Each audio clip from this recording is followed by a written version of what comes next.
negotiate with them in a professional way. It takes kind of the emotion out of it and be able to make it a win-win for both and be able to work together to get both parties to the closing table where Yep, everybody yep. wants to be and then make it a win-win. My name is Kevin McIntosh, and this is the Closing Table, where we talk to experts about their experience in real estate all across the country. Let's go.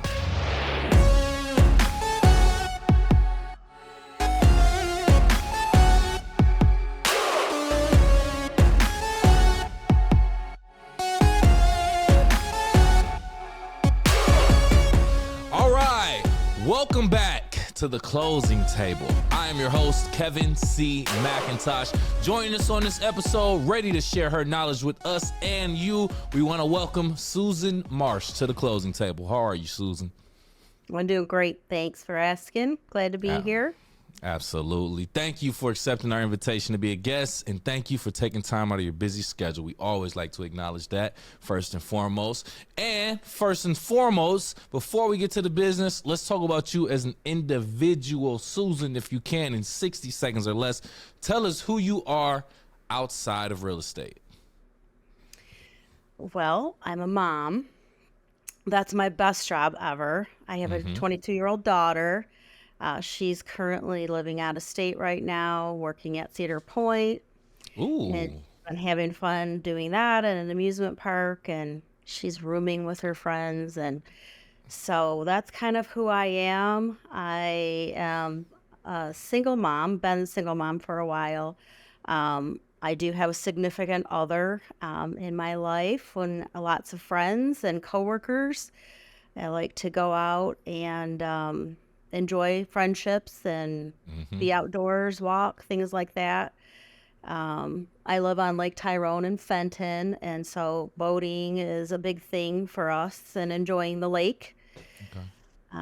So yeah, life's pretty good. Nice. Man, when you first started off, Susan, saying that, I'm going to tell you, my dream job in my late teens, early 20s also was Cedar Point. I wanted to work there so bad. I can't even tell you. That's still one of my favorite places to be, period, but that was my dream job. That's so funny to hear that she's working there. Love to hear it, though. Great. So I want you to kind of talk about your real estate business as a whole, as a model, whatever you want. And I want you to just describe it for us. And if you can, if you're able to, hit on a few key points. How long you've been licensed, what your specialty or niche is, notable achievements, anything else you have for us. Oh, I absolutely love real estate. It's a second career for me. Before real estate, I was in cosmetology and post-secondary education, but I always kind of wanted to be in real estate. I did a couple of flip houses or rentals, and so I decided I'm going to do it. I'm going to get my license, and that was a decision I made in 2014, and kind of hit the ground running. I absolutely loved it. I did great my first year out. I started at Keller Williams, and the people there were amazing to help me get started, training, everything. We had a great group of mentors there to help us. And I think my achievement that I'm most proud of was at that time I was nominated to be Rookie of the Year with Keller Williams. And that was pretty amazing. That was a good feather in my cap of accomplishment because I was kind of afraid, can I do this, changing careers and all that. And I just kind of took my skills that I had from my previous job and applied them to real estate. And I really just loved it ever since. I haven't really had a niche. I've always just applied myself and worked full time with buyers and sellers. Just recently, though, a personal thing happened to me where I was taking care of my mom for 5 years before she died last year. Sorry to hear that. Thank you.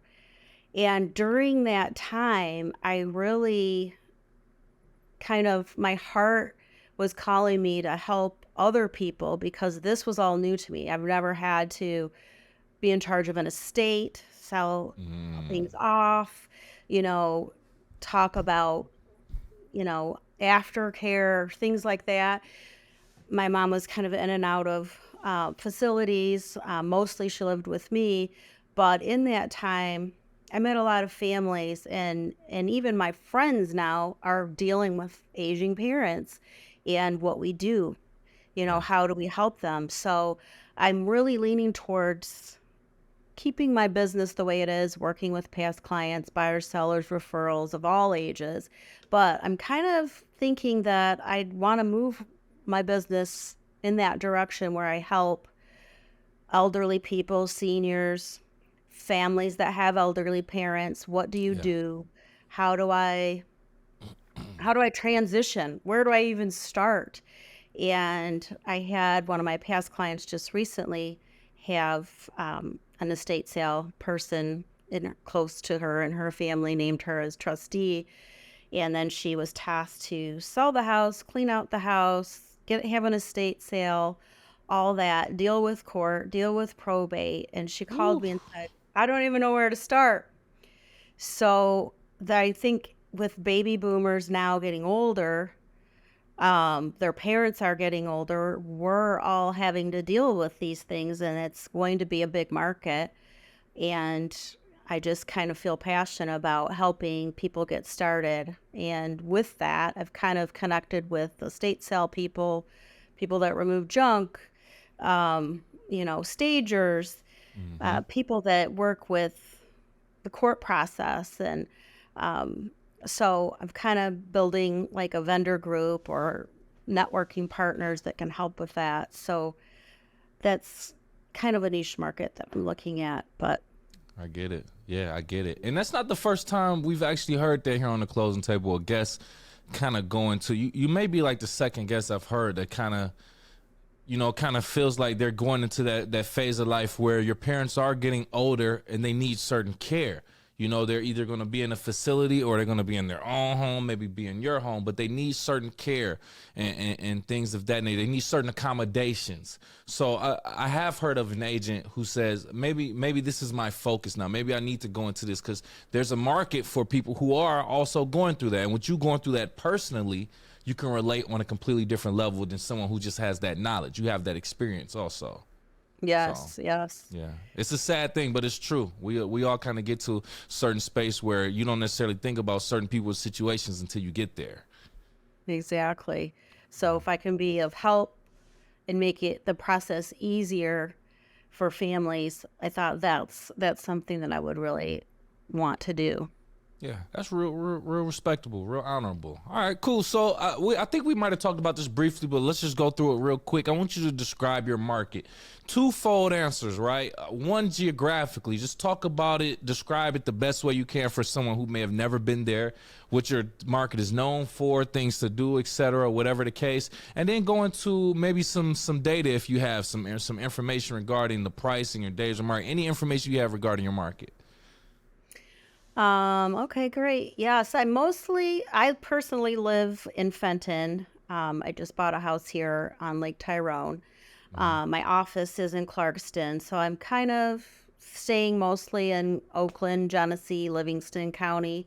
I have worked all over the state of Michigan. I have friends and relatives and clients that have houses up north, things like that, that I've helped get them buy and sell Mm-hmm. houses up in West Branch, Tawas, Gaylord, different areas like that. But I mostly stay around those three counties. The Gotcha. market is still really good here.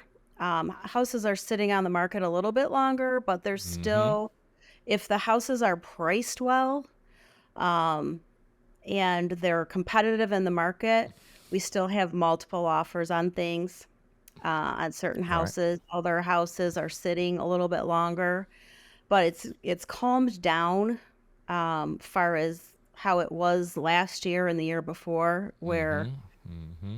Mm-hmm. there was multiple offers on everything, and first time homebuyers were having difficulty even getting their offers in and to be accepted, and it was just a crazy market that we were all experiencing. But now things I think are really stable. I still feel like we need more sellers in the area. to keep up with the demand. Yeah. But our area here in Fenton, there's a lot of lakes. Um, all the surrounding areas around here, I think lake properties are, a big thing. Our town is great. It's really kind of been modernized and developed. We've got a lot of cool restaurants, and there's a little downtown area with a waterfall and places to walk, Ooh. places to Okay. eat, and things like that. So it's a nice area to be in. Good Yeah. Yeah. school, good people, diverse group of people. Great. I think I've been in that area, the Fenton area, once or twice. Maybe driving to Flint, if I'm not mistaken. It's kind of in that area, Locally. correct? Flint, Yep, Michigan. yep. Okay. Correct. It's Correct. So hop, skip, and a jump away. We go to Flint a lot for housing or just stuff to do. yeah. Flint Farmers Market is great. There's just a lot to do in Flint. Yeah, definitely its own market, its own community. It has its own culture, I should say, outside of just Michigan in general. So, okay, good to hear. Thanks for painting that picture for us. Get us a good idea as to where you are and where you're serving. So, going into your actual work, I want you to talk about any time in your career where you may have gotten a client or a lead to a client in an untraditional, unusual way. Maybe you weren't even actively trying to recruit, but you still got someone who was a potential client or lead. Any situation like that you could share? Yes, well, I'm sure I'm not unlike a lot of realtors where we always have our antenna up to talk about real estate because that's our business and we're always looking to talk about it. Probably the most unusual place that I've picked up a client was at a garage sale. Just looking through things, having conversation, and just getting to talk to the people and, oh, why are you having a garage sale? Are you downsizing? Are you moving? And I've gotten a couple of great clients just from conversations when I'm just decided to pull over on the side of the road and catch a Yeah. garage sale. So that's always fun when that happens. That is interesting because I never even thought. I love when I make those type of when I get enlightened like that here on the clothing table, because I wouldn't even think to go to a garage sale, but that is a great place to go for potential clients, because like you said, they're either downgrading, downsizing, or they're looking to move and just get rid of some things. So to Right. start that conversation it makes a lot of sense. I never even thought about that though. That goes to Yeah. show how active your brain is going. Whether you're actively trying to recruit somebody like that was intended, or you're just going there because you're interested in garage sales. Still makes sense. Right. There's all the flea market finds and stuff right now that are really popular. So Yeah, yeah. some of the times you find things like that and you end up with more than just an antique or something special. You end up with a listing. Yeah, yeah, yeah, definitely, definitely. Good, good, good. You always have your antennas up for that. So Exactly. your experience running multi-million-dollar companies also, I see. Very impressive, by the way. I want to speak on that. But how have the skills that you acquired in that corporate world translated into providing outstanding customer service to your real estate clients? And what sets your approach apart from others? Well, working in post-secondary education, I have to say, was so rewarding, but I also learned so much about building a business, taking a business that's struggling and building it back up to being profitable. Being in a beauty school, we're working with 18 to 20-year-old women, usually 25 max for the most part, that are trying to learn how to do hair. And it's a lot of fun. And so just dealing with all the different personalities and all the emotions of these young girls trying to get along together, trying to learn new things, stuff like that is a challenge. And getting everybody to work together, everybody to pay attention, stop talking, put your phone down, those types of things teaches you patience. Yeah. But My job was the school director. Hmm. So I had to kind of manage everything on the school level from the ground up. And then the multi-million dollar, was Empire Beauty Schools that I worked for. They had 200 schools at one point. So they were a big Wow. conglomerate, and we were all had our goals that we had to meet as far as sales, enrollments, um, our budgets that we had to meet, marketing, financing, getting people placed, things like that. And then obviously getting the education for all the kids to be top notch. And that was part of what I did too, was program development, curriculum development, things like that. Hmm. So a lot of things that I did was they would sometimes put me in to a school that was having problems or that enrollment was down, and I would have to kind of decide what was the problem, where Hmm. could I fix it, how can I build a team and get people to work together. And long story short, basically it's happy people do enjoy what they do. So it's about making people happy, enjoying what they do. So if students are happy and they're learning, they're going to come to school. So attendance isn't going to be a problem. Hmm. Enrollment isn't going to be a problem. They're going to come to school. They're going to be engaged. They're going to enjoy what they do, and they're going to refer their friends. Then the next level is the teachers that are teaching them. Happy teachers come to work. They're prepared. They enjoy their, what they do, and they make happy students. So, and then it just goes up from there, and all the different departments is basically people skills, finding out what's broken, can I fix it, what's it going to take to fix it, getting people to believe in me and trust in me and get on board for the big picture, and bringing everything together, because one thing affects another thing, but it all works together when everything's working right and education's happening, and we're giving a great service for what we're providing. Kind of everything fixes itself. So, that Yeah. has to happen. And so that being said, same thing in real estate, you have to kind of use those same people skills to get people to buy into you, trust you, to facilitate their transaction. This is the biggest purchase they're going to make in their life. It's your home. Most people Yeah. only buy a few homes, and it's hundreds of thousands of dollars. It's a huge investment. It's very Hmm. emotional.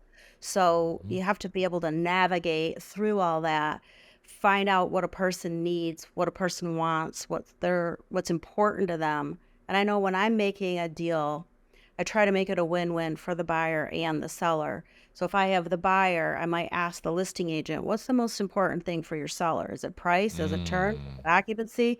What's going on with your seller, so I can make my buyer's offer the most attractive one to that seller, and try to get their offer on the top of the pile, because especially in this market, it's, you have to be competitive, and you have to know any niche that you can get in to get your buyers in.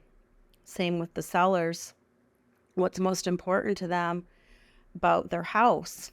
You know, is it price? Is it, getting out at by a certain time? Is Hmm. it being able to find something else to buy before we move? Because that's a problem with a lot of sellers. They think, well, I want to find something to buy first before I list my house. But then if they do that, you know, their offers contingent on the sale of their house, that kind of puts Hmm. their buy down. So you have to be able to figure out a way that is going to be the best solution for your client, whether it's a buyer or a seller.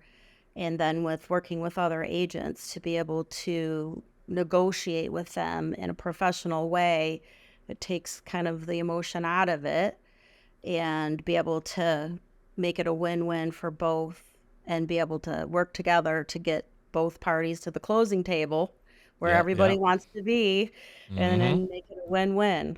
The seller gets their check, the buyers get their keys, and everybody's happy. But the things that happen in the process sometimes throw you off. Absolutely, absolutely. A couple things that I got from that too is, I mean, one, you had to be a leader and you had to be a teacher. Being a leader means, like you said, you have to understand the personalities that you're dealing with, the people that you're dealing with, and more importantly, you have to learn how to motivate them. What makes them happy or motivate them to actually want to come to school, do the work, teach, and all of the other things. Then you also have, like you said, the teaching aspect where you actually have to pass off knowledge. And everyone has different ways that they actually not only receives information, but comprehends it. So you kind of have to navigate and learn that with those situations. And I can see how that easily translates over to real estate, as complex as that situation is. So it seems like it was an easy transition from my perspective, and obviously with your success, that is the case. So, well done, Susan. Random Thank question for you though. Out of all the homes you've seen, I just want to know, what's the weirdest thing, if you can remember, what's the weirdest thing that you've seen at a home? Gosh, it's something at every home. I tell you, that makes you scratch your head sometimes. Almost at least once or twice a week, I'll go into a house and I'll be amazed at, like, Yeah. wow, what were they thinking when they did that? Um, there's pictures that we share amongst realtors of things sometimes, like, wow, there was a picture of a door that kind of went on a ceiling that was angled, and part of the door was up on the ceiling and the door was cut on an angle, and that was Oh. interesting. One time I went and showed a house and there was an unfinished basement, but it had a toilet, just a toilet. No sink, no shower, no walls, just toilet in the middle of the basement. So That's a that was all private the, bathroom right there. That's yeah, a whole private bathroom. right, the whole downstairs. Well, at least if you're down there, you don't have to walk all the way upstairs, go to the bathroom. So, my selling point was, well, you've got the start of a bathroom already right here. You just wall that in and Right. make it your own. Get you some So, hand sanitizer. You got a sink. You can wash your hands. That's so nasty. That is crazy. yeah, I've there's I've always heard some of the craziest things from a urinal in the living room to a toilet in the middle of the stairs. It's crazy how these structures and architecture get sometimes, or sometimes it's not even the architect. Sometimes it's the owners that just add these things in while they're there over the years. So that's it's it. always I don't even want to say it's weird. To each its own. We'll Yes, say that. Yeah, to each its own. it's the at-home Mr. Fix-It guy that does all these home projects, and Mm-hmm. they get creative Oh sometimes. yeah.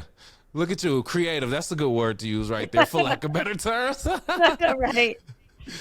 Yeah. Susan, you already mentioned that you work with a vast network of professional vendors, right? So could you tell me about a time where your network of clients, or contacts, I should say, came to rescue to help a client navigate a challenging situation during an actual transaction?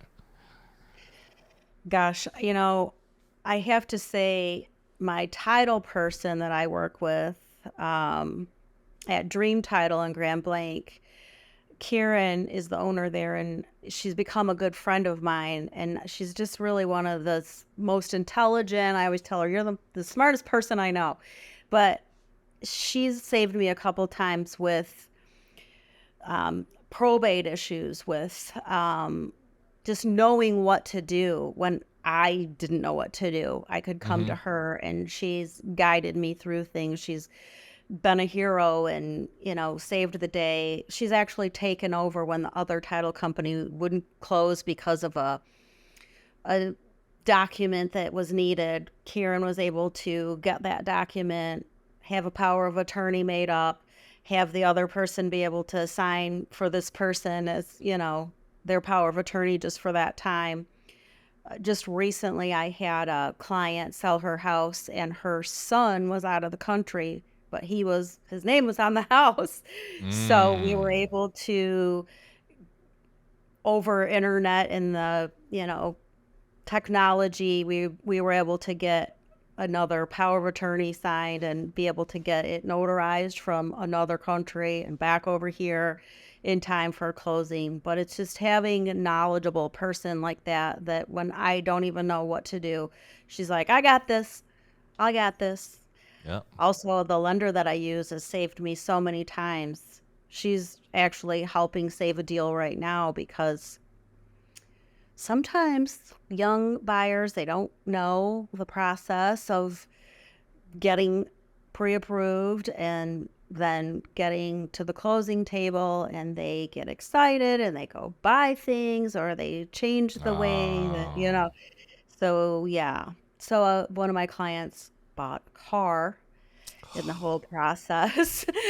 So now we have to kind of she's working her magic to try to reduce the debt to income and work with the buyers to get the picture back to where it needs to be in the process so they can actually still buy the house and get to the closing table. So having a good lender that can work their magic is, just an asset. And we try our hardest to educate people on the front end.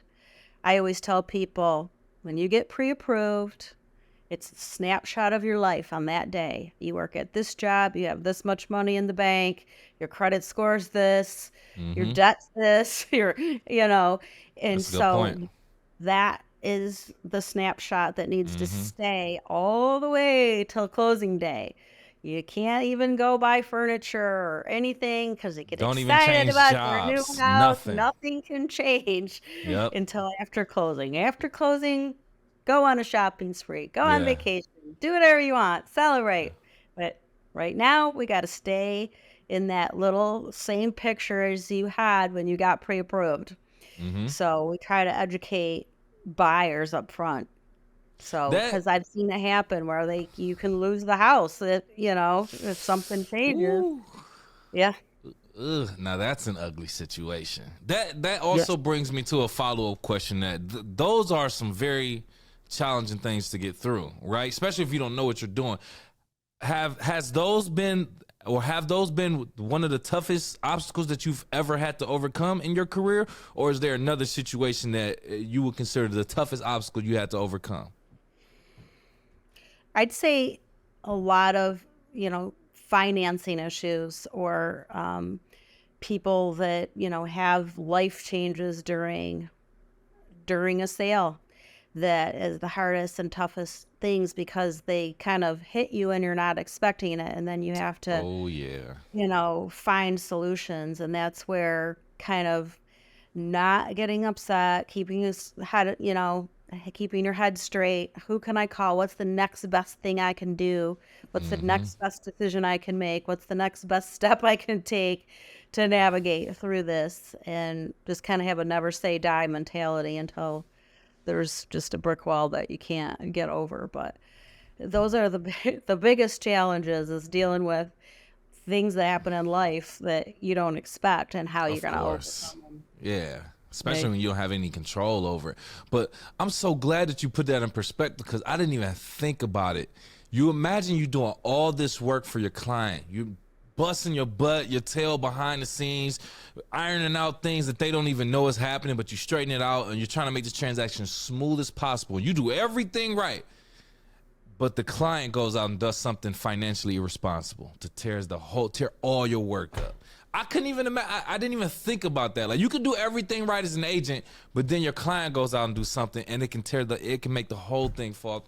I couldn't even imagine. I never even thought about that until just now. That would be a downer. So you have to Yeah. maintain that professionalism and keep your cool. I just made that connection when you said that, Susan. Woo. Yeah. Because, you're just like, sometimes that's why they call it the real estate roller coaster, because everything's going great. You're sliding downhill to closing, and then wham, Yep. something Yep. happens, and you have to switch gears real quick and say, it's okay. We got this. What can we do? Let me talk to my title person. Let me talk to the lender. Mm-hmm. Let me talk, to this person that was, and see let's put our heads together and see what we can do to just get through this. And that's where having a great team by you that helps you through things, that Correct. can help navigate, because what I don't know, someone else might know. And when you kind of collaborate and put your heads together, that's when all the miracles happen that we can save the Absolutely. deal at the end of the day. And also having great agents on the other side that have patience and are willing to work with you, those are the best agents to work with as well. Mm, When you have mm. good agents, experienced professional agents on both sides that, may have had an experience like this before, and this is what I did, that can be helpful. I've had a lot of great agents say, hey, try this or try that. So it's, Yep. Your network of contacts, your inner circle, your circle, network circle, whatever you want to call it. But yeah, those people come in handy for that, for their specific, experiences and profession, to help you out in areas that you may not be familiar with. But you went from Michigan to Las Vegas, and then you came back to Michigan with all this snow and this crazy weather. Why? But that's a whole nother question. My main question I want to get to is, how do you feel like your exposure to these different regions and industries enrich your perspective as a real estate agent? And how do you leverage that diverse background to benefit your clients today? great question. In fact, I grew up in Michigan my whole life. And then when I was married to my daughter's father, he had a job opportunity out in the Las Vegas area, is Mm-hmm. in construction. So we decided to pack up the dog and the kid and go out west. And so that worked out well. We lived there for about 8 years. That's where I kind of had worked in the, beauty school industry, um, and learned a lot there. Then with that, I had an opportunity to move from there to Arizona with Empire Beauty Schools, and I was originally a director of education, and I got an opportunity to be a school director, work with Empire Schools, and moved to Arizona for 4 years while I was out there. And I was working with salespeople that were admissions agents from the school, and two of them were actually realtors at the same time. So I got to meet a lot of great people. I got to learn a lot of things, learn the markets in different areas. And so just recently, one of my past clients called and said, hey, Susan, my mom is living in Arizona and has a condo, and she needs to sell it. She's going to move in with me. And I kind of just went through that with my mother. And Mm. so I said, I actually do know someone in Arizona, as a matter of fact. And just before that, I had gone to Arizona because I was wanting to connect with an agent that I knew there, we were going to partner together and doing some Airbnbs and doing some investment properties out there. So I've kind of networked with people in those areas quite frequently. And so I was able to make that connection for my client and kind of gauge the market there in Arizona through my friend that I had met there. So kind of worked out really well to be able to have those experiences and Yep. meet people Yep. out west That's so we can connect. that's one of the main things I can see from, during the traveling, whether you're traveling anywhere, you build, as long as you're being personable, right? And you're being outgoing, whatever. But you build your network nonetheless. If you're out in different markets, different states, especially in real estate situations like that, you're in a different state, you meet other real estate agents. If you find someone who's looking for a home in that market or looking to sell in that market, you can connect them with that person if you have that rapport. And likewise with that person, if they know somebody in your market, they can send them to you. And then that can be how you all keep the relationship built and, keeping your careers afloat also. So that's one thing I can see. Also, just the different types of cultures, backgrounds, different people's needs and perspectives. You can kind of use that and incorporate that into different situations, even in your own market. Just from my perspective too. So I can see how that works in that type of way. Thank you for shedding light on that, Susan. If you can right now, I want you to kind of tell our audience, if you were in a position right now, or you were looking for your first home, with today's market trends, the interest rate and everything going on, what resources would you use to own your first home in today's market, knowing what you know now and the resources that are available? Well, kind of what we had said previously too, I actually did just buy a house last year. Mm-hmm. Interest rates were rising. Things kind of changed in the market, so I had to be able to shift. And again, it's having a good lender. So this is what I would tell, first time home buyers, that definitely decide what it is that you want, have a clear intention. This is where I want to move. This is how much money I want to spend. This is what I'm going to need to save. Have a good perspective on the different financing options that are out there, Mm-hmm. and interest rates, money down, programs. There's so many great programs out there right now for down payment assistance. Whether I'm going to need help with closing costs, knowing exactly what you're going to need to go in. Saving money is a big thing. Working on your credit, having a good credit score. So taking, 6 months to a year and planning on, I'm going to buy a house and this is what I'm going to need to do. Talking to a real estate agent like myself that can kind of get you started in the process. Because for me, it's about helping young people get started and getting the knowledge of what they need to do, and that it's a process. And if it were my daughter, what would I tell her?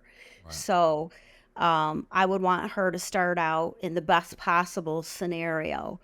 And a lot of times in this market, you have to bid over asking price and things like that. And how to navigate through that, and taking maybe part of your down payment that you were going to have and putting less down, and, being able to take that money to go over, or bring cash to the table or something. But still helping the new person understand, if I go over this much, is the house going to appraise? And for a new person to start out upside down, a lot of times I'll tell someone, don't do that. This is Mm-hmm. not a good investment for you. I don't want to see you, 5 years from now struggling, or if the market changes, that you aren't going to be able to sell this house, or you're going to be upside down in your equity. So to think about all these different scenarios and what's going to be the best place to start, but definitely saving money, building your credit, having a plan, making connections with a real estate agent in advance that can help you through the process, that can introduce you to a good lender that's trusted, because lenders that are inexperienced, they can wreck the whole thing. Oh yeah. They don't know what they're doing. So making, those connections with people, professionals that have done hundreds of deals, that can navigate you through the process. Mm-hmm. Find yourself a trusted real estate professional, trusted professional. And then what you can do on your own, save a lot of money and make sure your credit is together. Well said, Susan. Thank you so much for accepting our invitation to be a guest here on the closing table and pulling up a chair. We appreciate it. At this point, if you have any last words and or want to tell people how to reach out to you, please do so now. Well, thanks for having me. It's been a pleasure having a conversation. And yeah, I would look forward to helping anyone or answer questions. Again, it's no pressure. I tell people all the time, if it takes 2 weeks or 2 years or 2 months, to find you a house, or until you're ready to sell your house, and we go through that process, it's just all on your time, and making sure that you're comfortable and prepared for selling your house or buying a house. It's a huge investment. A lot of times it's emotional, and you need a professional person that isn't just about making the sale.